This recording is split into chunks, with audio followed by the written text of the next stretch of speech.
those videos. You have access to all those worksheets.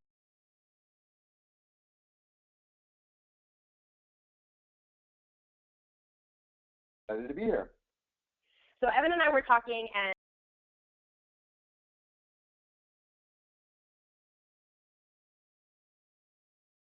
we were excited about the call today because it's always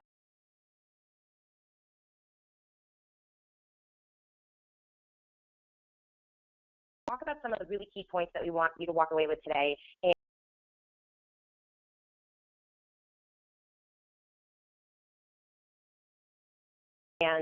And then be able to provide support from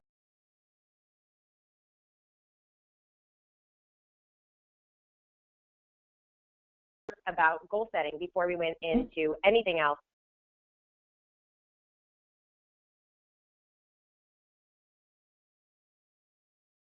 As we all know, there's a lot that you can do when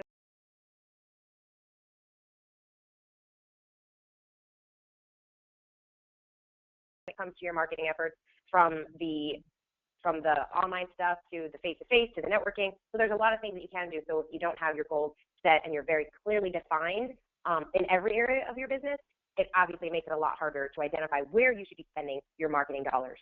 So when it comes to goal setting and the clients that you work with, what are some of those first things that you work with as far as putting together the right goals for each one? Well, in marketing and advertising, there's a concept known as your KPIs, your key performance indicators. And so these are the different data points or statistics that each marketing channel has. Like, for instance, Google AdWords has your click-through rate, your clicks, your conversions, your how much market share you're getting of the searches. So these are things you can look at to see what the percentages are, what the ratios are they going up, are they going down, things like that. When it comes to a social media, like on Facebook, you might look at things like how much engagement you're getting, how your boosted posts are performing, how many likes, how many clicks to the website, how many conversions. So each marketing channel has their specific goals particular to those channels. And then, of course, as a business, you have your overarching goals, like how much revenue are we doing this quarter or this month, or for your salespeople, how many sales are they bringing in every week or every month, and for your call center, how many outbound calls are being made and how many sales are being closed. So goals are very important to have in every facet of your business to make sure that things are getting done properly and goals are being hit or exceeded, so you can reward people, bonus people, and there's sort of like a guidance meter for your business. And that's a really great point, and I love that idea of making sure that you have the overarching goals set first, because like you talked about with all the different channels, it's so easy now to track everything and to track where your business is coming from and where you should be spending your time and your money. But unless you have those bigger overall goals, like the revenue goal, having that number one goal, and that's why in this course we focused on what was your number one goal to achieve by the end of the 8 weeks, and making sure that they were attainable and realistic and that you can measure those goals. And when you have those bigger goals, like for instance, if your goal is to make $10,000 a month, then you know you can back into it. So how many new clients do you need to be getting? And in order to get those clients, how many new leads do you need? And then you can start putting those goals in each of those marketing channels. But the first step is really knowing exactly where you need to be revenue-wise, and then you can create a smart marketing strategy, and you're not so overwhelmed with everything and trying to be everywhere and trying to do everything and get business in every different way. And you and I experience that with some of the people that we work with. They just are trying to do so many things, and a lot of them are good ideas, but some things are going to obviously get you to the goal a lot quicker than others. Well, that's very true, because a lot of times companies have unrealistic goals and they throw this number out there that they want to hit, but they don't have a strategy to actually achieve it. And one thing I tell clients all the time, or when I do consulting with clients and they have employees in the company working on different things. Every marketing channel needs a goal. Your SEO needs a goal and a strategy. Your paid search needs a goal and a strategy to get there. Your social media, if you want to be at 10,000 fans in 3 months, that needs a strategy. So goals and strategies a lot of times go hand in hand. And when you look at the end of the month or the end of the quarter and say, okay, did we hit the goal? Did we smash the goal? Did we not? Let's now look at the strategy we used to try to get there and see if it worked or not. Was it adequate enough? Was it proactive enough? Did it use the right resources? Did it have the right amount of money behind it? And you can really start to dissect and pick apart the strategy that was used to achieve the goal. And let's say you did hit the goal, then you can look back and say, oh, those strategies must have worked because we hit our goal. And if you didn't hit the goal, then the strategies obviously weren't good enough. So you have to go back and re-optimize the strategy and try new things and get rid of what didn't work and keep what did work. So goals and strategy really very much go hand in hand. Yes, absolutely. And one of the things that we talked about in this course was when you do identify that goal, creating those action steps, those daily, weekly, monthly activities that you need to execute on in order to move your business forward. So when you have those things set up, it also helps it just helps to keep you on track and to not try to be everywhere, so that at the end of the month you can go back and, like you said, look at those numbers and see what you did well, what you didn't, and then continue to do what worked and get rid of the stuff that didn't. So having those action items is really important, and that's one thing that everyone needs to do once they're finished with that course. Okay, perfect. So we've got goal setting, and then we went into creating your story. So every business has a story, and being able to effectively communicate that story only helps to generate the right kinds of leads, helps to build relationships with your current clients and customers, and just overall gives you that sense of people knowing who you are, what you do as a business, and how people can interact with you. So what are some of those key takeaways that you work with your clients on when creating and developing the right kind of story to help them build their business? Well, when you go and you look at analytics on a website, for instance, like your Google Analytics account, and you look at where people are clicking, or you install what's called a heat map on your website, which tells you where people are clicking on your website in the layout more frequently than others, you'll see that the About Us page is one of the most clicked areas of a website. People are always going to read the About Us page, which is basically the story of the company. So you have to make very much sure that your About Us page is absolutely phenomenal, with the background of the company, why the company was founded, who runs the company, how great the employees are, what the mission of the company is, the mission statement. All those things kind of go into having a really compelling story, and people buy from when the people read a good story, it motivates them to buy. Now some companies can get away with not having that great of a story. Amazon, Walmart, people are going to buy from these companies regardless because they have great service or they have the lowest prices and they're most convenient. But a lot of small businesses, small and medium-sized businesses really can't, rely on their brand name to carry the day. They have to really, have a great corporate philosophy and a great corporate culture, a great story, a great About Us, a great management team, and really portray that really well through not only the website and what people are reading and their Facebook page, et cetera, but how people that work for them act. What's the corporate culture? How are customers being related to properly, and how are they being treated? And all that kind of flows back to the story and the whole premise of why this company even exists. So if you have that, if you're doing a really good job with that, the sales should follow. They really should. Of course, you have to advertise effectively and things, but that, your testimonials will increase, your reviews will increase. When you combine really good testimonials and reviews with a really good story, that a lot of times that can carry the day as far as people buying from you, and price starts not becoming the main issue anymore. It's more about, why should I buy from this company? And since it's a great company, I'm going to go ahead and slap my credit card down and buy from them. Right. And especially when it comes to local businesses, I know that I used to get asked a lot from some small businesses, do I really need to put my picture on my website, or should I really feature and showcase my employees?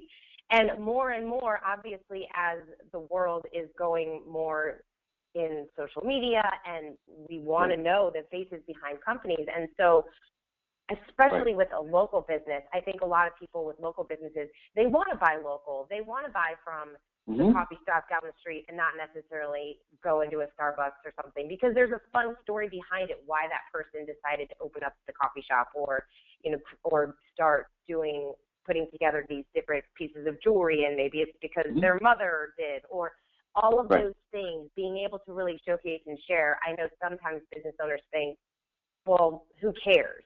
That doesn't really matter, but it does matter. It matters to the customers that are walking through your door. And I think it's always fun to have and see that personality. I know a lot of companies use social media to show the behind the scenes of what's happening in their office. And for some, people might not care, but for others, they think it's great, and it's fun to see what's going on with their employees and what they're doing. Right. And how they're interacting with their clients.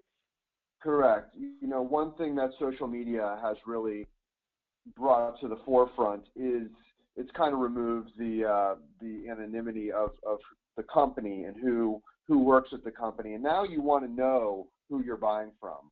You want to know who works there, what they look like, where they live. It's really brought to the forefront, creating a personal bond with companies and consumers. And that's the companies that are doing a really good job of that, like Zappos and others, are really winning. They're really bonding with their consumers, and they're getting that loyalty going on, where people just buy over and over again and create a lot of customer loyalty. And there's a lot of profit in customer loyalty, because there's no acquisition cost when people buy repeatedly over and over again. So there's a lot of profit in that. So it's a really smart thing to do. And the other thing you made me think of when you were talking about that is, if you run, let's say you're a consultant, or even a hairdresser or a makeup artist, you need to brand yourself on a personal level, what they call personal branding. And that also ties back to story. They want to know that, Kate worked at the chamber and worked with hundreds of businesses, and then you worked at another place, and that added to your experience, and then you worked at an agency, and that added to your background, and now you're here doing this, and so the people feel really, really comfortable working with you, because you have all this fabulous background and experience that can translate into the job you're then going to do for them. So personal branding has really come on strong in the last few years, and people are out there branding themselves personally in a major way through social media.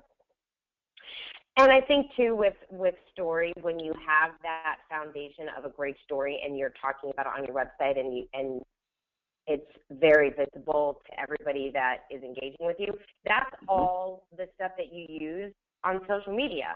All the stuff that you have, it just helps you create the right kind of content that will help inspire your customers to buy from you and stay connected with you or share your content. So I think videos. Videos are great. Exactly. All right. Okay, we can go on and on forever on that subject. Oh, we could go on and on forever about everything. So, okay. So third, we're going to talk about prospecting and sales, and we went through this with Greta Schultz, who is a sales trainer, and some of the takeaways that I really loved that she hit on was, when it came to prospecting, it was obviously finding your right target market, but being really clear and being in that finding them and being in that space. So for the offline marketing, it was finding where they were locally and being able to go and network with them. But then online, same thing. Like prospecting, I know, for instance, you use LinkedIn all the time and you think it's great, and a lot of business owners aren't using it that effectively. So when it comes to prospecting, using LinkedIn or using some of these social media channels is phenomenal. When you know who it is that your client is, you can be really, really targeted and specific and be able to have, again, a plan to find these prospects that you could then set up and have that sales appointment. So I think, and especially now with online too, a lot of businesses, they become overwhelmed because there are so many channels to find prospects, but I think that they're throwing so many things out and hoping they get a couple things back in instead of being super targeted. So what are your recommendations to companies when it comes to, especially online, and how do you prospect in the right way when people do feel like, hey, there's this whole internet world of all of these potential people could be my clients, but then they're not really getting targeted enough? Well, there specific channels, advertising platforms that work well for different things. Like for consumers, it's your search engines, it's Google, Bing, Yahoo, Facebook. These are the channels you need to use to target what people are searching for. So you can get very specific as to where they live and what phrases they're typing in. And so that's been, over the last 10 years, the number one tool for driving in the right types of consumers. Now with the advent of Facebook, you can get really, really targeted with your demographics. And if you sell to women between the age of 30 and 50 with 2 kids that live, in a house that costs $250,000 and are in Miami, Florida, you can target just those demographics and run ads to just those people. So over time, and that's kind of what they call big data. That's leveraging data points on people's, not only their demographics, but their buying behavior. And for instance, on Facebook, you can target people that are fans of certain pages. Like if you wanted to target the fans of McDonald's for whatever reason, you could do that. If you wanted to target the fans, let's say you sold a medical product or you are a physician, you could target the fans of WebMD in your particular location. Or you're a lawyer, you can target people that live in West Palm that may have been in a car crash, for instance, a personal injury attorney. So, for instance, LinkedIn, if you sell to businesses, you can target very specifically on LinkedIn of companies of a certain size in a certain location. And if you want to target just the CEO, you can target the CEO or the HR director.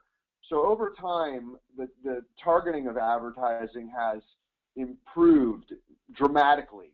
10 years ago, there wasn't that much targeting that was going on. You could advertise in a lot of places, like on Yahoo or AOL, or you could run banners, but they wouldn't perform very well because there just wasn't enough targeting going on. Now with things like visitor retargeting, you can target all the people that you've driven to your website already from a certain channel and advertise to those people, follow them around the internet. And so, those are online sales related, types of strategies. Then when you talk about salespeople being effective, there's a lot of tools that have cropped up, like something like lead forensics, which will tell you which companies have come to your website so you can follow up with them. Something like data.com, which you can go in and buy people's contact information for 5 credits, their email, their phone, and find people that work at certain companies and really dig and find their information and then reach out to them.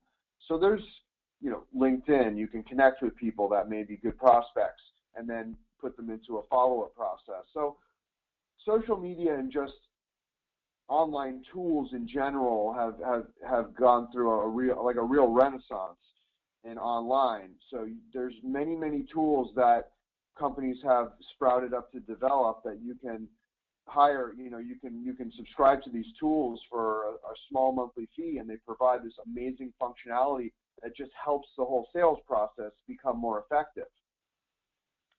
And in that, because I know Evan you're really involved, obviously, with your clients on the online side of things, and that's really where we're focusing on. And even this course is mostly focused on that.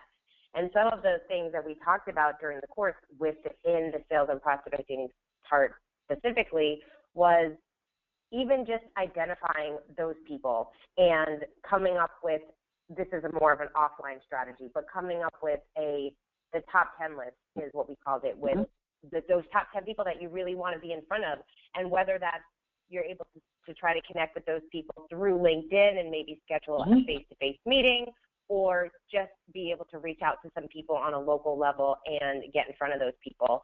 However that is, that's best. It's important to know specifically who those people are, and then it also helps you get leads from people when they know who you're trying to reach out to.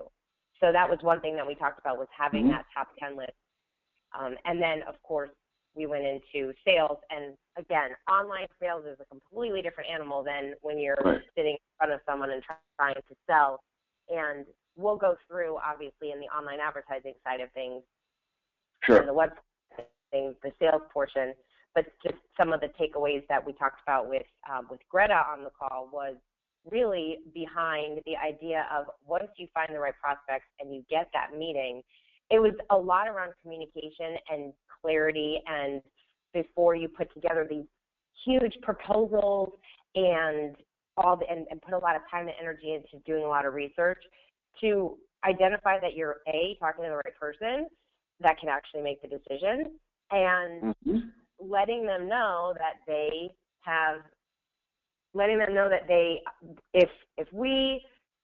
if we can come up with this kind of a price point and we're offering this and we can get you X results, then the chances of you actually signing that contract is what? So that you take away a lot of the guessing game, because I think in sales it can be really easy to waste a lot of time with people, especially when you get the, I'll think it over kind of conversations happening. So obviously when you're face-to-face with someone, you need to make things as quick as possible, yes, no, and move on when it comes to sales. Well, sure. And another thing I just want to mention real quick is, with the advent of the internet and people creating wonderful content about how to be an effective salesperson and what kind of tools to use, like a company like HubSpot cranks out a lot of content for salespeople, and there's just so many companies out there that are cranking out content that helps people sell more effectively. So it's all out there for you. It's all, not only are the strategies out there, but the tools to facilitate it, like something like Yesware, which is a Chrome extension that I was just showing someone that works for me today how to use, where it tracks when people open your emails. So if you send a proposal to someone, it'll notify you when they've read the proposal or read it again, and so you can be timely with your follow-ups. It'll also let you send canned emails or templated emails to a particular type of person, so you could just send it real quick and select your template and boom, send it. It'll remind you when to follow up with someone. It even has a CRM function built in. So that type of tool, that's a Chrome extension. So there's many tools like that. Chrome extensions are just, one facet of, if you use Gmail, it's kind of like a no-brainer to use these type things. But there's just so many wonderful tools, sales-related tools, that you can plug into your inbox to give you that functionality that's just going to make you a more effective salesperson. So use the technology that's there. Absolutely. Okay, awesome. So let's move into the next couple of topics, which of course are everyone's favorite, because everyone wants to be generating new business online where they don't even have to leave their office. So the first thing that we talked about with online stuff was having an effective website. So small businesses obviously spend time and money creating a website, and oftentimes still today there's a lot of websites out there that are basically a digital brochure. There's not a lot of calls to action. There's not a lot of functionality to engage. And I know you love all these different tools that you add to your website just to make it more friendly, more user-friendly for the person that is coming on board, obviously.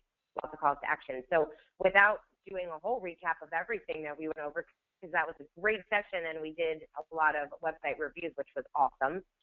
What are those 3 things that somebody should really focus on and making sure they have on their website to make it as effective as possible? Well, I always say a pretty website is a mere foundation for making improvements. So you do need a nice looking website aesthetically.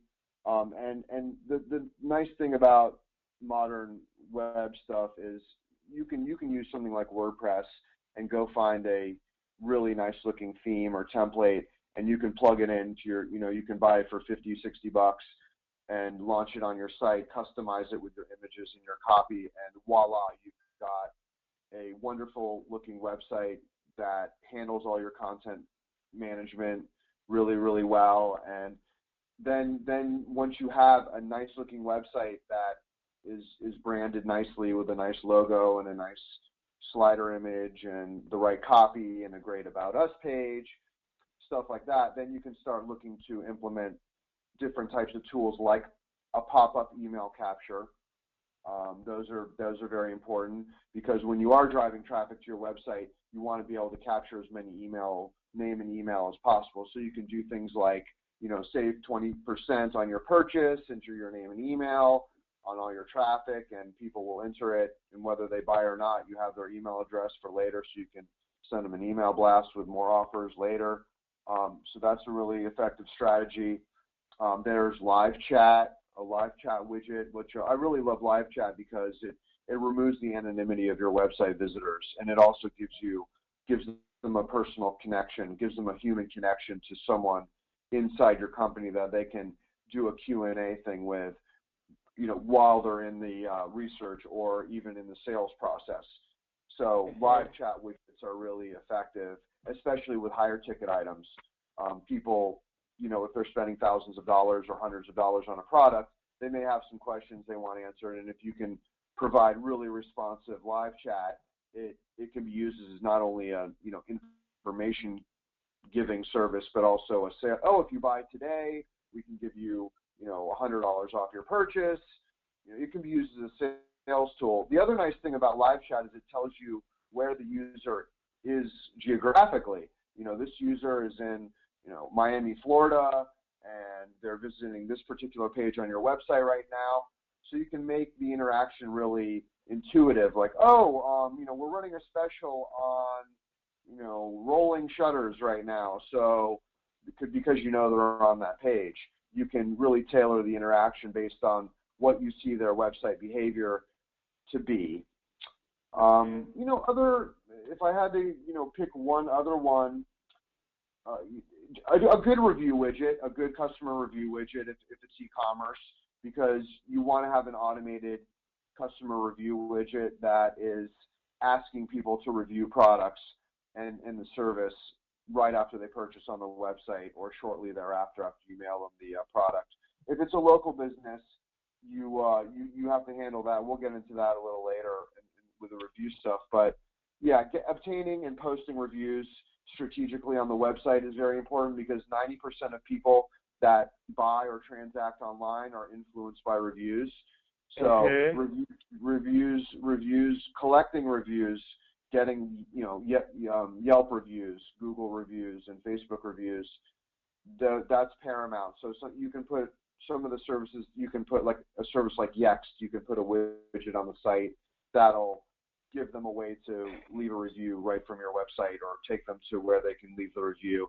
And so you can build up your reviews a lot quicker, and that'll make your website more effective the more reviews you have posted.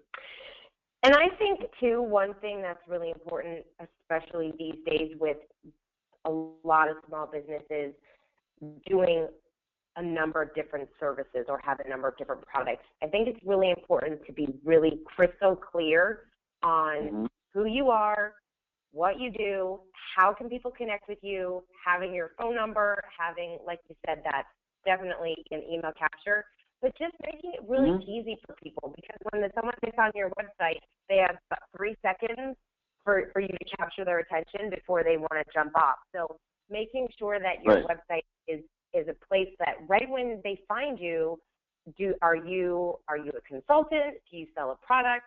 Do you have jewelry? And how can they buy right now?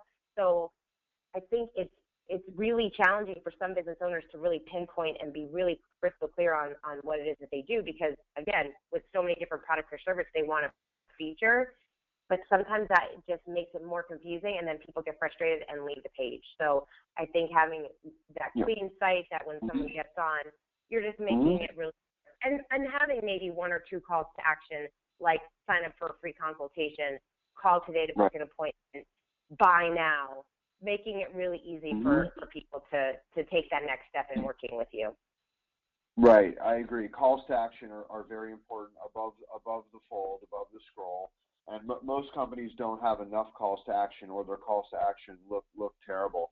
So you have to have really, good calls to action, good button design, possibly even a toll-free, like a toll-free vanity number, 1-800 call today, or 1-800-decorate, 1-800-cupcake. I know you have a couple tools that you use to get those numbers. Where do you suggest businesses go? Yeah, Ring Boost. Ring Boost is a really good tool, RINGBOOST. Ringboost.com is somewhere where you can license really good vanity, what they call vanity toll-free numbers. And I'm also a big fan of, in the header at the top of the website, having, call toll-free and having a picture of someone on a headset, a smiley face on a headset, and just bringing humanity to the website. A lot of times companies, one of my pet peeves is just having no humanity on the website. That doesn't work well. And one of my other pet peeves is just having like a really dark website, like a black or a dark blue website with white text, very hard to read. If you look at some of the biggest websites, Amazon, Apple, websites like that, they're very clean, white background, good spacing. So consumers expect to see websites looking a certain way.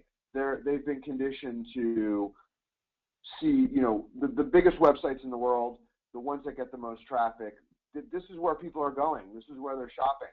So if they go to your website and your website looks nothing like, now granted, it should have its own twist to it depending on what it is. But one of the biggest mistakes I see companies making is they hire a graphic designer to design their website, and they make this aesthetically pretty website, but that doesn't mean it's going to convert traffic into sales or inquiries for you. And so you have to be very careful with web design and not to just create a pretty looking website. You have to create a strategically, a very clean, modern website that has a lot of calls to action and things placed above the fold that needs to be, like the toll free, like the calls to action, like the headline that, so following, there's no need to reinvent the wheel. When you want to have a good website or a good web presence, go look at some of the bigger players in your space and kind of emulate what they're doing, but make it a little better. That's what I always try to do. Perfect. And it's funny you say that. When I worked for the city, we hired a graphic designer to do this website for a little community I did some marketing for, and I was so excited because it was customized and it looked adorable, and they had these little trinkets, and like it just was a beautiful site. And then I gave it over to the person to actually program it as the website, and they were so mortified that they said this is horrible. I mean, it looks pretty, but there is no way this is going to work well. And it was true. I mean, it definitely didn't function well. So, okay. So when someone has a website, then obviously you need to get traffic to the website. And one of the easiest ways to do that is through the use of generating content and then putting it out through social media. And so let's kind of lump the next two together with social media and online advertising, because we talk a lot about content, but these days, obviously, when you're creating content and you're having a social media marketing strategy, advertising really needs to be part of it if you expect anything to happen. So let's kind of lump the next couple in and talk through some of the most cost-effective ways to advertise and really make the most out of your budget when it comes to your social media marketing. Well, one little segue between effective website and social media are having really good sharing buttons on your website. That's something we didn't talk about, but there's a service called addthis.com, which and there's two things. There's one is follow us as a company, and they have some nice floating widgets that you can put on the left or right or bottom. And so you need to make sure people can follow you on Facebook, Twitter, and LinkedIn, if it's appropriate. So you need company follow buttons, and then each page needs like buttons and tweet buttons, so they can actually share the page's content on their social networks. So That's something we left out that segues into social media, because you need the audience. You need a strategy for converting your web traffic into Facebook fans, Twitter followers, that type of thing, email subscribers. So when you're advertising online, part of the strategy needs to be, yes, we want sales and inquiries, but we also want fans, we want followers, we want email subscribers. So the two very much go hand in hand. So when you talk about effective social media, there's many ways to advertise on social media, as we all know, and they all have different indicators of performance or success. And when people have a fixed budget or a finite budget, and they say, what should I be spending my money on? One thing I always recommend is just having just a fan acquisition campaign for Facebook, a targeted fan acquisition campaign where you're just building likes to the company page, targeted to your perfect audience. And then you can market to those people later with your content, your blog posts, doing boosted posts where you pay a little fee and you get extra exposure. So building your numbers. Yeah. Do you see a big difference now with, should people be focused on an actual ad or boosted post, or do you see like if you really need to have a good blend of that? I think obviously there's a lot of different ways that you can advertise, but do you feel like a boosted post is just as good as setting up an ad? Well, they sort of have different purposes. A boosted post can function like an ad. A boosted post is ensuring that your audience that's already following you and their friends are going to see and interact with the post. And this could be a blog post, it could be a coupon, it could be an event you're promoting. So boosted posts have their place. But you can also boost a post to a completely non-fan audience just with targeting. So that's another strategy. You take a post, like let's say you do a fabulous blog post, or you're running, you're promoting an event, and you want to target people that aren't a fan yet, but live in the area and are into, let's say it's a jazz concert, and let's say you want to advertise to the people that listen to jazz that are in Boca Raton and they're not a fan yet. So you can run a Facebook ad for that, or you can do a boosted post and achieve a similar result. So there is some overlap there by doing the different types of ads. One type of advertising that I really love socially is with custom audiences, where you can advertise to your database of customers or previous customers to bring them back and buy more stuff and turn them into, and that's like a loyalty and retention play. So I really love the custom audience thing. You can do that on Facebook, and you can do it on Twitter by uploading your email list, your customer database, to Facebook and Twitter, and then creating a little ad that's going to target those people with a picture and a three-line ad. And you can either get them to like your page or follow you on Twitter, or you can get them to go say yes or no they're going to your event, or you can bring them back to the website. So there's many ways to use these different advertising options, which is really the exciting thing.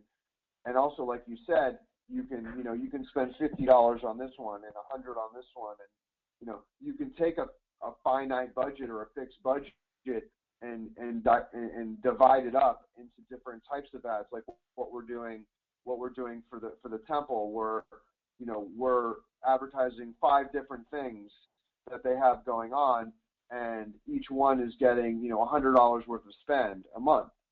So you can promote many things with a finite budget and get a great result. And this is why we created this course in such a way that everything really was building on each other. So obviously you can see that from starting with goal setting to talking about creating your story to the prospecting and sales and then your website and then social media, all of these things really build, because part of social media really goes back to your story and what kind of story you're sharing. And then it goes back to that goal setting. So what are you trying to achieve? And when you know those 2 things, A, you can create the right content for your social media platforms. And then B, with the goal setting part of it, you can then identify where you should be spending your dollars and then being able to track it, see what's working, what's not working, and where to be spending your dollars. And that is just part of marketing. I mean, I just spoke to a group of individuals, and I had a guy that raised his hand, and he just said, okay, well, if I know where my people are, well, tell me what to do. And it was just funny to me, because it's like, well, you need to play around in this space and spend a little bit. And that's the nice part about social media advertising, is you can spend a little bit here and a little bit there and see if you're going to get traction. And especially, too, when it comes to Google, and Evan and I were just talking about this before the call, I have a number of people that say, oh, Google is so expensive. But you can really spend $100 a week or whatever your budget is and just start to see something. And I think that for a small business owner who doesn't have a huge budget, it makes it a little bit more tangible. It gets them a little bit more open to the idea of advertising when they even start to see, oh, I'm actually getting a couple clicks here and there, even if they don't necessarily get a sale. So you don't have to be spending thousands of dollars. But once you start to generate a little bit of results, you may get some clients in, then you can start to open up and put a little bit more money towards the things that you know that are working. Well, it's online advertising and making it work it's not easy, which is why a lot of times you need a dedicated person or a really good agency to help you navigate the waters, because like you said, Google traffic isn't cheap. It's very good quality traffic. It's highly targeted traffic. It's where you want to be advertising some of your advertising dollars, because those people should convert at a higher rate than other forms of online advertising. But if your website isn't an effective website with a lot of good things going on as far as capitalizing on the traffic, then your budget isn't going to yield much. So people can get a very sour taste in their mouth. I don't care how good the agency is or how good the in-house person is or how much experience they have. If you're not able to capitalize with a very, what they call a well converting website, then I don't care who's managing your advertising, it's not going to work. The ROI won't be there. So whether you do it in-house or you do it through an agency, you have to work with someone that puts a lot of emphasis on making the website convert to traffic better over time than when they started. And that will have some seasonality, influences going on. If you're selling gift items, your website will convert better at the end of the year. If you're selling insurance or other types of things, a diet, a weight loss product, in the beginning of the year when people are looking to lose weight after the holidays, your website's can be converting better. The traffic will be more profitable for you.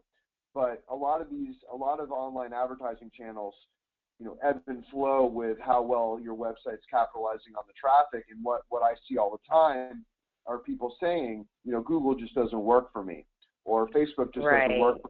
It's not that it doesn't work. It's just that your website isn't effectively converting the traffic well enough.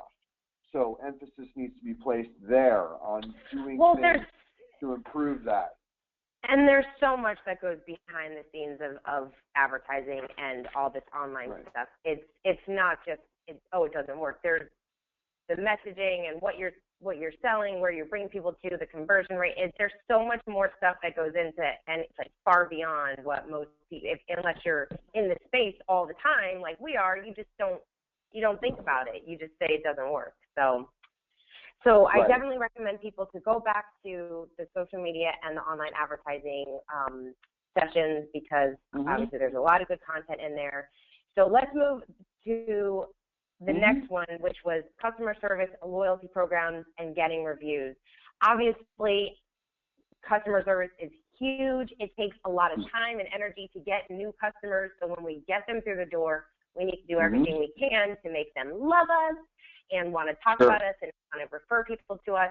And there's a number of ways to create that customer experience. And one of those things is to create a really effective loyalty program. And obviously, getting reviews just helps online. So there's a lot of loyalty programs that are out there that are really beneficial, that are very easy and cost effective for small businesses to use. Do you have any favorites? Well, there's loyal blocks, which became Flock. That's like a punch card loyalty program that works as a mobile app that people can, the good old punch card, punch it 10 times and get a free sub or a free car wash. I mean, these are tried and true type of strategies. Buy 5 hamburgers and get a free one. Now they've moved into onto your phone. There's apps that you can sign up with for your company very inexpensively and create a virtual punch card for your business. So that's one way of creating loyalty.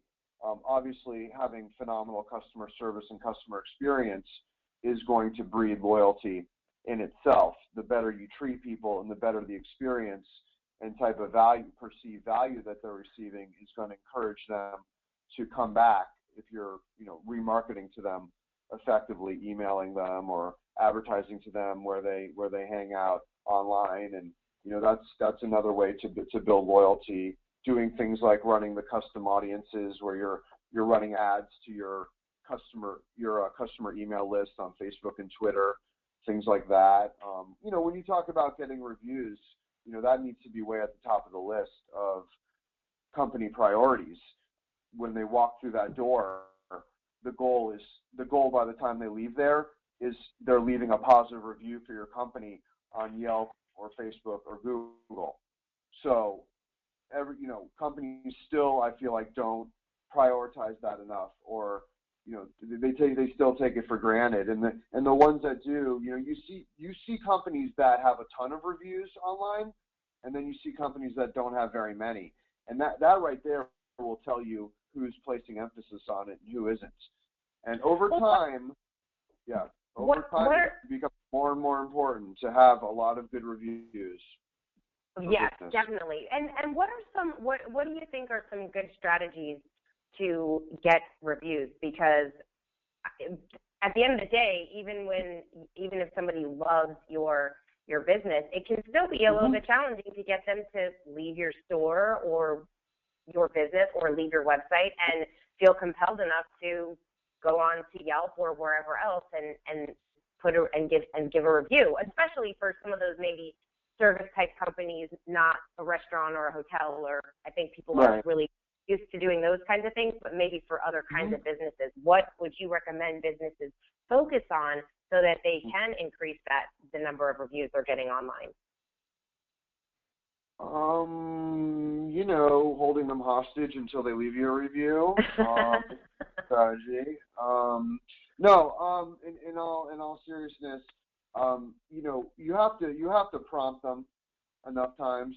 You have to, when they're leaving, when they're checking out, when they're paying, would you mind leaving us a review on Yelp? It's really important to us, and we, very much appreciate it. You have to ask them.